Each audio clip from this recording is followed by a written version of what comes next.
हो गई है ऋषि और तनु की कसम, लेकिन नहीं हुआ है इनका मिलन। सज गया है ऋषि के नाम का सिंदूर तनुजा की मांग में, लेकिन नहीं खिले हैं फूल अब तक दोनों के दिलों में। नहीं हुआ है एहसास अब तक इन दोनों को इस बात का कि दोनों तो बने ही हैं एक दूसरे के लिए, जिसके पीछे की वजह ये है कि ना तो तनुजा ये जानती है कि क्या रिश्ता है उसका तनु से, और ना ही ऋषि जानता है ये बात कि तनुजा ही उसकी तनु है। लेकिन अब होगा इस राज का पर्दाफाश।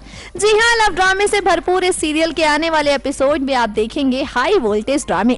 अगर आप इस सीरियल के रेगुलर व्यूअर हैं तो जानते ही होंगे ये बात कि किस तरह से ऋषि और तनुजा शादी के बंधन में बंधने के बाद एक दूसरे से अब तक अलग है।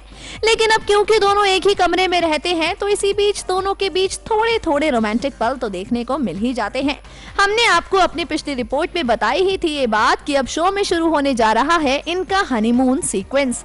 इसी सीक्वेंस के दौरान आप देखेंगे कि तनुजा को पता चलेगा कि आखिर ऋषि की जिंदगी में तनु की जगह क्या है, या फिर यूं कह लीजिए कि तनु से साक्षात हो जाएगा तनुजा का सामना। होगा उसका सामना इस सच से कि ऋषि के दिल की धड़कन है तनु, उसके जीने की वजह है तनु की यादें। इस एक राज के खुलने के बाद पूरी तरह बदल जाएगी तनुजा और ऋषि की जिंदगी। नेक्स्ट 9 न्यूज रूम की रिपोर्ट।